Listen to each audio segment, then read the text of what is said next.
5 अगस्त 2019 को जब जम्मू कश्मीर से धारा 370 को हटाया गया था तो पाकिस्तान की संसद में जूते चप्पल चल गए थे।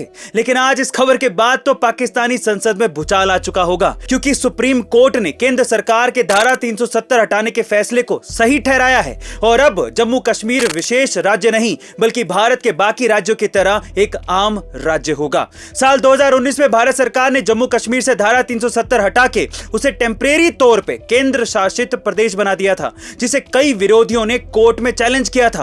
पर अब 4 साल बाद हमारे सुप्रीम कोर्ट ने भारत सरकार के फैसले को एकदम जायज बताते हुए कहा कि धारा 370 अस्थायी थी और उसे हटाने में कोई दिक्कत नहीं है। सरकार सितंबर 2024 तक वहां चुनाव करवाए और उसे केंद्र शासित प्रदेश से एक राज्य बना दे। धारा 370 हटाने में कोई भी दुर्भावना नहीं थी और भारत का एक अभिन्न हिस्सा होने की वजह से जम्मू कश्मीर के पास कोई आंतरिक संप्रभुता नहीं है। ये भारत का ही एक राज्य है। गाइस, अब लग रहा है कि वाकई कश्मीर भारत का एक स्वर्ग बनकर रहेगा और पड़ोसी देखते रह जाएंगे। सामने पाकिस्तान की खून की प्यासी सेना खड़ी थी और हमारे भारत माता के कई सपूत घायल हो चुके थे और कुछ वीर गति को प्राप्त हो गए थे और गोलियां भी खत्म होने वाली थी। लेकिन इसके बावजूद भी भारत माता के एक जाबाज बेटे ने पाकिस्तान को ऐसा सबक सिखाया कि करीब 7,000 पाकिस्तानी सैनिकों को भारतीय सेना के सामने घुटने टेकने पड़े। देखिए, बात उन दिनों की है जब 1971 में हुए भारत पाकिस्तान युद्ध में lieutenant colonel Arun Harolikar Gorkha regiment की कमान संभाल रहे थे।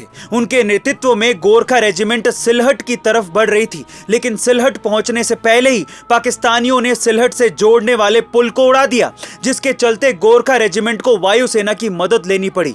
पर जैसे ही वायुसेना की मदद से जवानों को सिलहट तक पहुंचाया गया, तभी पाकिस्तानी सेना ने धुआंधार गोलीबारी कर दी, जिसमें कई जवान घायल हो गए और कुछ शहीद हो गए। लेकिन लेफ्टिनेंट कर्नल अरुण ने हार नहीं मानी और वो दुगने जोश के साथ दुश्मन से भिड़ गए। 7 दिनों तक चले इस युद्ध के अंत में पाकिस्तानी सेना के करीब 7,000 सैनिकों ने भारतीय सेना के सामने घुटने टेक दिए। जब भारत और पाकिस्तान का बंटवारा हुआ था तब पाकिस्तान में कुल 428 मंदिर थे, लेकिन धीरे धीरे इन मंदिरों को ढहाया जाने लगा। पिछले साल ही पाकिस्तान के इस्लामाबाद में 3 से 4 मंदिर ढहा दिए गए। इस साल भी अब तक 2 मंदिरों को गिराया जा चुका है। इस तरह से पिछले 70 सालों में पाकिस्तान 409 प्राचीन मंदिरों का अस्तित्व पूरी तरीके से खत्म कर चुका है। कुछ मंदिरों को तोड़ दिया गया है, जबकि कुछ मंदिरों की जगह पर होटल, मदरसे, सरकारी स्कूल, मिठाई की दुकानें और रेस्टोरेंट खोल दिए गए हैं। अभी जुलाई 2023 में कराची में बने 150 साल पुराने हिंदुओं के मंदिर को तोड़ दिया गया। आधी रात में जब सब सो रहे थे तो पाकिस्तान की सरकार के इशारे पर प्रशासन ने हिंदुओं का 150 साल पुराना मंदिर ही ढहा दिया। यहाँ तक कि ये बात भी सामने आई है कि इसके फर्जी दस्तावेज बनाकर मंदिर की जमीन पहले ही बिल्डर को दे दी गई थी। पाकिस्तान में अब सिर्फ 19 मंदिर ही बचे हैं। जिस तेजी से वहाँ पर मंदिरों को गिराया जा रहा है, इससे ये साफ है कि जल्दी बाकी बचे मंदिरों का भी अस्तित्व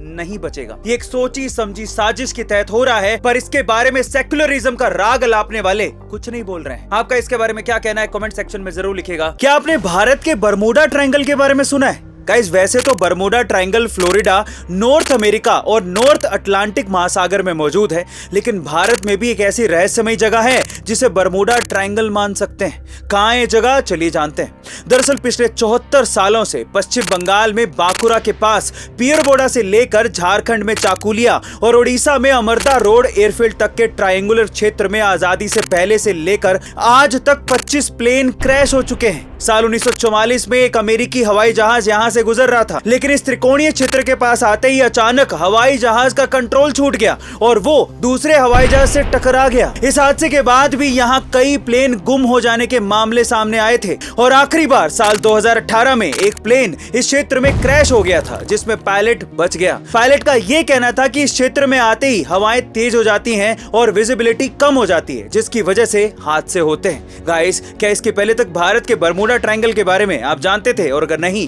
तो कमेंट सेक्शन में जरूर लिखिएगा।